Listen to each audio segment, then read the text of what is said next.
BSc प्रथम वर्ष वाले विद्यार्थियों के लिए आज हम शैवालों का वर्गीकरण वाला टॉपिक शुरू कर रहे हैं। हमने अब तक शैवालों का सामान्य अध्ययन कंप्लीट किया था पिछले वीडियो और पीडीएफ के माध्यम से। आज हम शैवालों का वर्गीकरण आरंभ कर रहे हैं, जिसके तहत हम जो सर्वप्रथम जो एल्गी शब्द का जो प्रयोग किया था शब्द का, वो सर्वप्रथम लिनियस ने किया था, परंतु शैवालों के उसके अर्थ में हिपेटिसी भी सम्मिलित था। ए.एल.डी. जस्सू जो एक और वैज्ञानिक हैं, उन्होंने सर्वप्रथम पादपों के इस समूह शैवाल की संरचना के आधार पर इसकी पहचान की, और लिनियस ने शैवालों को अपनी प्रसिद्ध पुस्तक स्पीशीज प्लांटेरम में मॉस या संवहनी अपुष्पी पादपों व कवकों के साथ क्रिप्टोगेमिया वर्ग में रखा था। आइकलर ने जीवित जीवों के जगत का वर्गीकरण प्रस्तुत करते समय शैवालों को पादप जगत के प्रभाग थेलोफाइटा में रखा था, और हॉर्वे ने शैवालों को सबसे पहले 3 समूहों में विभाजित किया था। ये एक छोटा सा इतिहास है, इसके बारे में थोड़ा सा वर्गीकरण का इतिहास जब शुरू करेंगे तो ये पढ़ना जरूरी होता है। और हार्वे ने जो शैवालों को सबसे पहले 3 समूहों में विभाजित किया था, इससे पहले लिनियस इन्हें क्रिप्टोगेमिया के अंतर्गत रखते हैं। लेकिन कमोबेश सभी वैज्ञानिक इस बात पर सहमत हैं कि शैवाल पादप जगत के ही सदस्य हैं और ये बिल्कुल सरलतम पादपों में आते हैं।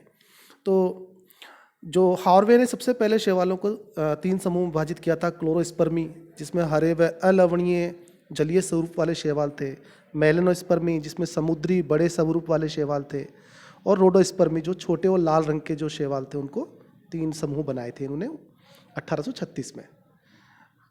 अब हम जब वर्गीकरण पढ़ेंगे और एग्जामिनेशन के पॉइंट ऑफ व्यू से देखेंगे तो ये एक वर्णन है, इसको अपने दिमाग में रखिएगा। लेकिन हमें जो मुख्य वैज्ञानिक हैं जिन्होंने अपने अपने वर्गीकरण दिए हैं, उन्हीं को अपने को कंसिडर करना है एग्जामिनेशन के पॉइंट ऑफ व्यू से भी और ज्ञान की दृष्टि से भी, क्योंकि सभी वैज्ञानिकों ने अपने अपने तरीके से शैवालों का वर्गीकरण किया है, और उनमें जो महत्वपूर्ण है, जो लगातार प्रश्न पूछे जा रहे हैं, उन्हीं को मैं अपने इस वीडियो में सम्मिलित कर रहा हूँ, और आगे भी इन्हीं की पीडीएफ मैं आपके साथ शेयर करूँगा।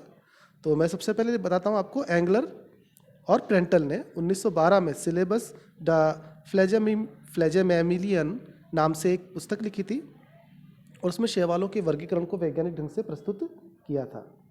इन्होंने सबसे पहला वर्ग बनाया साइजोफाइटा, फाइटोसार्कोडिना, फ्लैजिलेटा, डायनोफ्लैजिलेटा, बेसिलेरियोफाइटा, कॉन्जुगेटी, क्लोरोफाइसी, कारोफाइटा, फियोफाइसी, रोडोफाइसी और यूमाइसिटीज। ये जो वर्गीकरण थे, ये पौधों के विभिन्न आधारों पर थे, जैसे उनके पोषण का आधार क्या है, इनका कलर कैसा है, ये किस प्रकार के आवासों में रहते हैं। इन आधारों के आधार पर एंगलर प्रेंटल ने अपनी पुस्तक में शैवालों का वर्गीकरण प्रस्तुत किया।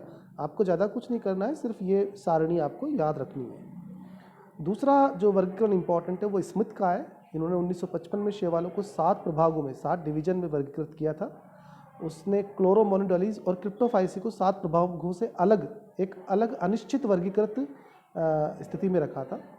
वर्गीकरण की रूपरेखा इस प्रकार है, देखिए आप। क्लोरोफाइटा, अब नाम से पता लग रहा है जो हरे रंग के शैवाल हैं वो इसमें आएंगे।